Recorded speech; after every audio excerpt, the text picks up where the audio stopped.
Welcome to cnsamayal. இன்னைக்கு வந்து நம்ம உரப்பு தோசை எப்படி பண்ணுறதுன்னு பார்க்கலாம். உரப்பு தோசைன்னு சொல்லலாம், அடை தோசைன்னு சொல்லலாம். அதுக்கு பேர் பார்த்தீங்கன்னா, அதுக்கு தேவையான பொருட்கள் சொல்கிறேன்.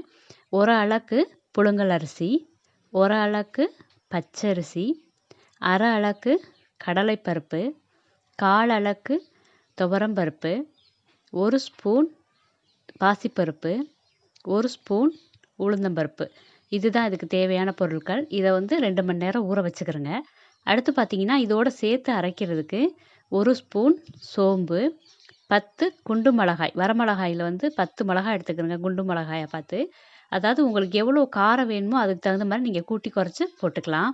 அவ்வளோதான். இதையும் வந்து இந்த மாவு அரைக்கும்போது சேர்த்து அரைச்சிக்கிறேங்க. அதோட வந்து ஒரு 1/4 ஸ்பூன் கட்டி பெருங்காயமாக இருந்ததுன்னா ஒரு கட்டி பெருங்காயம் போட்டுக்கிறேங்க. இல்லைன்னா 1/4 ஸ்பூன் பொடியாக இருந்துச்சுன்னா போட்டு மாவோட அரைச்சிக்கிறேங்க, பெருங்காயத்தையும். இதெல்லாம் அரைச்சி எடுத்ததுக்கப்புறம் என்ன பண்ணணும் அப்படின்றத வாங்க பார்க்க போகலாம்.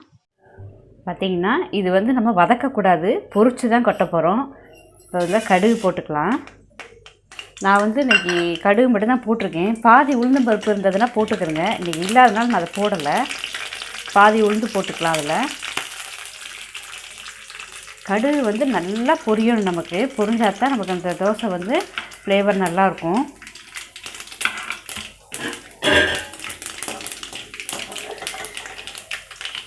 கடுகு மட்டும்தான் அதில் வந்து பொரியணுங்க. மற்றபடி மற்றதெல்லாம் வதக்க வேண்டாம். இப்போ இதில் அந்த வெங்காயம் போட்டுறேன்.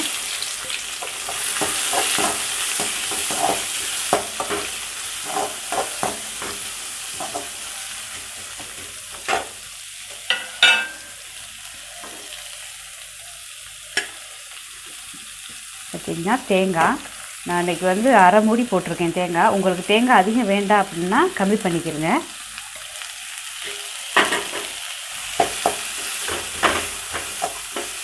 எல்லாமே சும்மா 2 கிண்டு தான், அதுக்கு மேலே கிண்ட வேண்டாம். அதே மாதிரி கீரையும் பார்த்தீங்கன்னா பாருங்கள், ஒரே பிடி தான், அவ்வளோதான் முடிஞ்சு. சும்மா இருக்கிறத 5-6 கீரை போட்டுறேன்.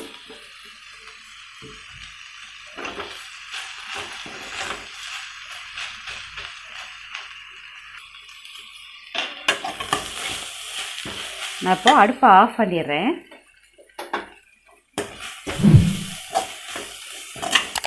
அதாவது எதையுமே நீங்கள் வந்து வதக்க வேண்டாம், சும்மா அப்படியே பொரிச்சு கொட்டுற மாதிரி இருந்தால் போதும். அப்போ தான் நமக்கு வந்து ஃப்ளேவர் வந்து நல்லாயிருக்கும், டேஸ்ட்டும் நல்லாயிருக்கும். நமக்கு வதக்குனா டேஸ்ட்டு மாறி போயிடும். அவ்வளோதான், போதும். நான் இன்றைக்கி கீரை கம்மியாக தான் போட்டிருக்கேன். உங்களுக்கு இன்னும் கொஞ்சம் வேணும் அப்படின்னா நீங்கள் போட்டுக்கலாம்.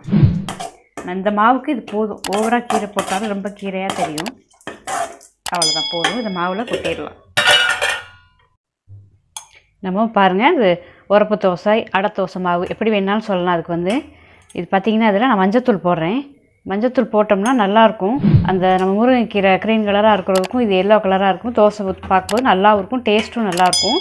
நீங்கள் மஞ்சப்பொடி போடாமலும் ஊற்றலாம், போடணும்னு இல்லை, போட்டால் நல்லாயிருக்கும், டேஸ்ட்டு நல்லாயிருக்கும். போதும். இப்போ இதில் நம்ம உப்பு வந்து நான் வந்து அரைக்கும் போதே போட்டிருக்கிறேன். நீங்களும் அதே மாதிரி போட்டுக்கோங்க. இல்லை போடலை அப்படின்னா இப்போதைக்கு போட்டுக்கிறேங்க. இப்போ இதில் இந்த வதக்கி வச்சுருக்கிறத போட்டு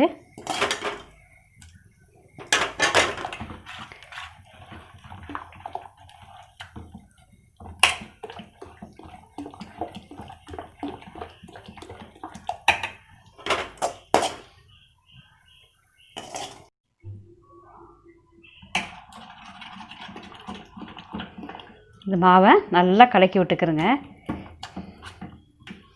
நான் போட்ட கீரை இங்கே பாருங்கள் கரெக்டாக தான் இருக்குது. அதாவது நல்லா ஒரு பொடி நல்லா பிடிச்சி போட்டால் போதும், ரொம்ப போட வேண்டாம். பாருங்கள், இதுவே ஜாஸ்தி நல்லா தான் இருக்குது, போதும். இப்போ நம்ம தோசை எப்படி ஊற்றுறதுன்னு பார்க்கலாம். அதாவது அடை தோசை, உரப்பு தோசை எப்படி ஊற்றுறதுன்னு பார்க்கலாம். மாவு வந்து ரொம்ப தண்ணி விட்டுறாதீங்க. இது பாருங்கள், இந்த அளவுக்கு வச்சுக்கிறோங்க. இப்போது கொஞ்சம் கொஞ்சமாக, அதாவது ஒரு கரண்டி ஃபுல்லாக எடுங்க, போதும். அதே அளவு ஊற்றுனீங்கன்னா ஒரே மாதிரி வரும் தோசை.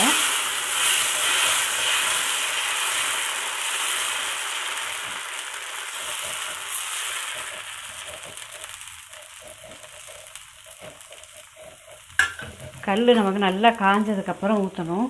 இதில் இது நெய் வேணுன்னா ஊற்றிக்கலாம், லைட்டாக சேர்த்துக்கிறங்க.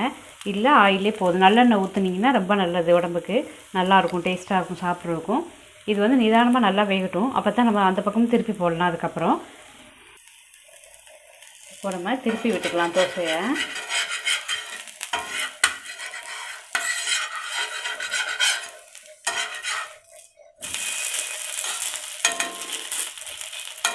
ஸோ அந்த பக்கம் கொஞ்சம் நேரம் வேகட்டும்.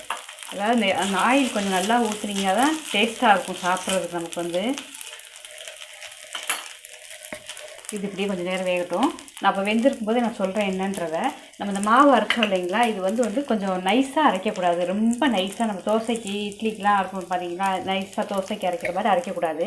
கொஞ்சம் கரகரப்பாக அரைச்சிக்கணும். அப்போ தான் வந்து அந்த தோசை வந்து அப்படி பிக்கும் போது பலன்னு, அதாவது உதிரியாக இருக்க மாதிரி இருக்கும். ரொம்ப நைஸாக அரைச்சிங்க அப்படின்னா நார்மலாக தோசை சாப்பிட்ற மாதிரி வந்துடும். அடை தோசைங்கிறது வந்து கொஞ்சம் பெரும்பெருக்கையாக, ரொம்ப பெரும்பெருக்கையாகவும் இல்லாமல் ஒரு அளவுக்கு ரவை பதத்தில் அரைச்சிக்கிட்டிங்க அப்படின்னா தோசை வந்து நமக்கு சாப்பிட அருமையாக இருக்கும்.